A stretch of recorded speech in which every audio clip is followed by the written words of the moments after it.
Roger Stone here. Your dollars are losing ground, but gold isn't. American Sovereign Bullion helps you protect your wealth through real, tangible assets. Through their nationwide wholesaler network, you get some of the best pricing on gold and silver delivered straight to your door. Since 1912, the U.S. dollar has lost 97% of its purchasing power. Meanwhile, gold continues to prove its strength. So call 844-272-2428. That's 844-272-2428. Or visit DyingDollar.com to request your free gold and silver guide. That's DyingDollar.com. Cats and Cosby, entertaining and informative on the Red Apple Podcast Network.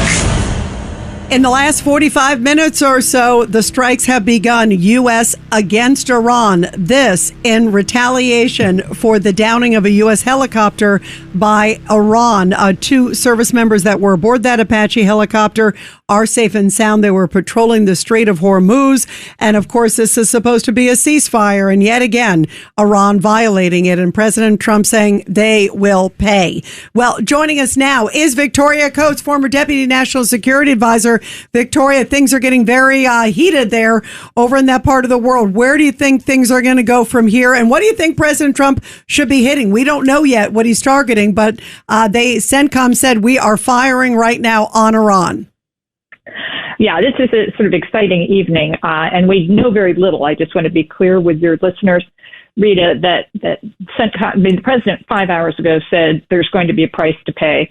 The Iranians, it seems to me, read the New York Times. They read these reports that say things like the president's not going to, go back to kinetic action unless Americans are actually killed. Well, they could have killed those two pilots, last night. It's by, the skill of our actual AI people who went in with a sardonic, wonderful company out of Texas, a unmanned water drone, essentially. So it's a boat that doesn't have any crew, but it's being controlled remotely to go in and rescue those pilots. But even so, I never heard the president say that.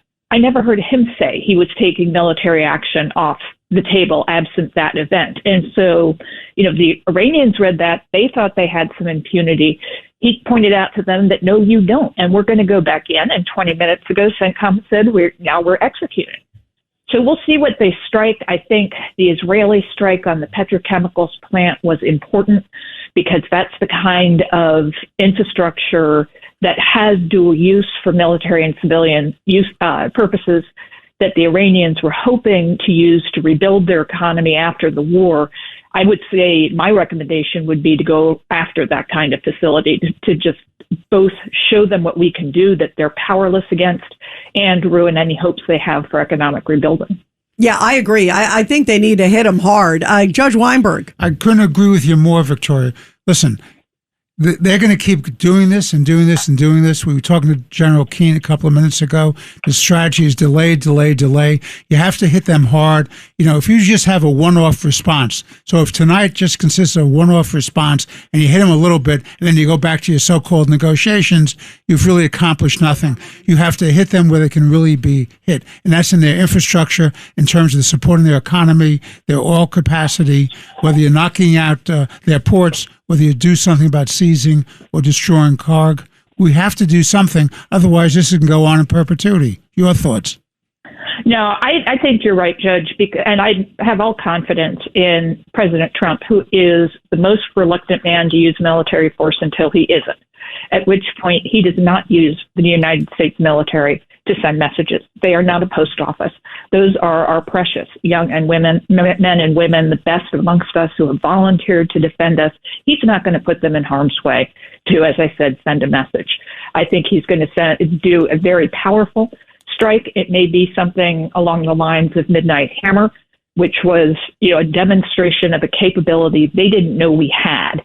But when it was done, he put an end to it. So I think it probably will be targeted and surgical to things he likes a lot. But also, like the Soleimani strike, I'd layer that one on too, highly effective and puts them back on their heels. I think we're going to know in a few hours, Victoria. Because President Trump has sort of kept us all posted every step of the way. He said retaliation's coming. Then CENTCOM puts out this announcement less than an hour ago, says we have begun our strikes in Iran. I tend to think we're going to get an update later on. And I think it's going to be forceful because President Trump's response is forceful and he is fed up. Oh, absolutely. And also, I think that transparency you're pointing to, Rita, is really important because there's so much leaking going on. People who are on phone calls who should know better, who shouldn't repeat things to Axios every 15 minutes, trying to put wedges between the United States and Israel. I think the president's strategy of directly updating the American people and then having elements like CENTCOM, Secretary of Defense, the Secretary of State come out and update the American people. Folks don't have an excuse for getting this wrong. They're telling us in real time what they are doing. And if we choose not to believe them and to believe, the failing legacy media and not reporting like yours and this show and the kind of discussions we have, there's nothing I can do about that. But the president's doing what he needs to do to get the message out there. Yeah, 100%. Well, Victoria, please keep us posted. As you get details, we can think of nobody better than you. That's why we went to you in this breaking news, and we're so glad to have you, Victoria. Thank you. Thank you very much. Great talking to you guys. Thank you, Victoria. Thank you so much. On the biggest stage in the world, FanDuel is changing the game because sometimes your player gets subbed off and your bet goes with them. Not anymore. With FanDuel Super Sub, if your player's subbed out, your bet stays in. That's right. If your player leaves the match, your bet continues on with the substitute. So you're still in it until the final whistle. Visit FanDuel.com. Get started now. Let there be goals this summer on FanDuel. 21 plus select states for Kansas in affiliation with Kansas Star Casino. 18 plus DCKYWY. Gambling problem? Call 1-800-GAMBLER. 1-800-MY-RESET. 888-789-7777. Visit ccpg.org/chat. Connecticut. Visit mdgamblinghelp.org. Maryland. Visit gamblinghelplinema.org. Call 800-327-5050. Massachusetts. Call 877-8-HOPE-NY. Text HOPE-NY in New York. Call 877-770-7867. Louisiana. Visit FanDuel.com. Get started now. Let there be goals this summer on FanDuel.